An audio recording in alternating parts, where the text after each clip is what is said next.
Hello દોસ્તો, આજે આપને જણાવી દઈએ કે સ્ત્રીઓની સૌથી વધારે વાળને સાચવતી હોય છે, એટલે કે સ્ત્રીની સુંદરતા વધારવા માટે વાળ યોગ્યતા ફાળો ભજવે છે. લાંબા અને સુંદર વાળ હોવા એ બધી સ્ત્રીઓનું સ્વપ્ન હોય છે.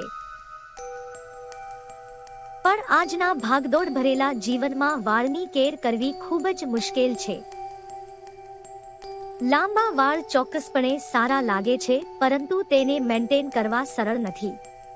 ઘણા કેમિકલ દ્વારા વાળ સારા તો થઈ જાય છે, પરંતુ તે થોડા દિવસમાં વાળ ડેમેજ થવાના ભય વધારે હોય છે. તો આપણે થોડા એવા ઉપચારની જરૂર છે કે જેથી આ સમસ્યાઓ પણ દૂર થાય અને આપણા વાળને કંઈ નુકસાન પણ ન થાય. વાળને સુંદર બનાવવા માટે ઘરેલું ઉપચાર એક નવો ટ્રેન્ડ બન્યો છે. તો આપણે પણ આવા થોડા ઘરેલું ઉપચારો વિશે અહીં માહિતી મેળવીએ. કેળું અને મધ. કેળા વિટામિન, પોટેશિયમ અને કુદરતી તેલથી સમૃદ્ધ હોય છે. તે વાળને પોષણ આપે છે અને તેને ખરતા પણ રોકે છે. કેળામાં આ બધા તત્વો કુદરતી રીતે હોય છે, તેથી તેનો ઉપયોગ કરવાથી કોઈ પણ પ્રકારની સાઇડ ઇફેક્ટ થતી નથી. એક બાઉલમાં બનાના પલ્પ અને મધ ભેગા કરો. જે પેસ્ટ બને તેને તમારી ખોપરી પરની ચામડી અને વાળ પર લગાવો. થોડી વાર રહેવા દો ને ત્યારબાદ તેને ગરમ પાણીથી ધોઈ નાખો. દહીં અને પપૈયું. દહીંમાં પ્રોટીન અને ફેટી એસિડ હોય છે. ફેટી એસિડ સૂકા વાળનું પોષણ કરે છે, સાથે તે વાળને નરમ પણ બનાવે છે.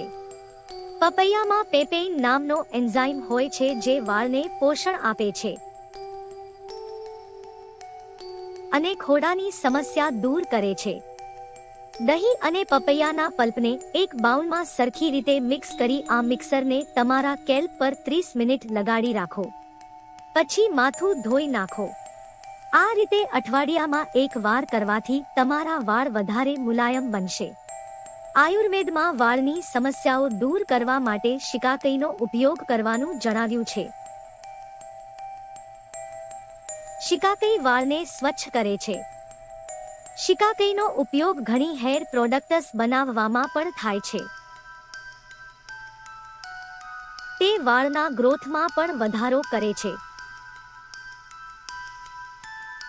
શિકાકાઈ પાવડર 1 કપ કોકોનટ ઓઇલ સાથે ભેળવી તેને બરાબર મિક્સ કરી દો.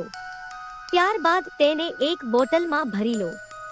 આ રીતે એક હોમમેડ તેલ તૈયાર થશે.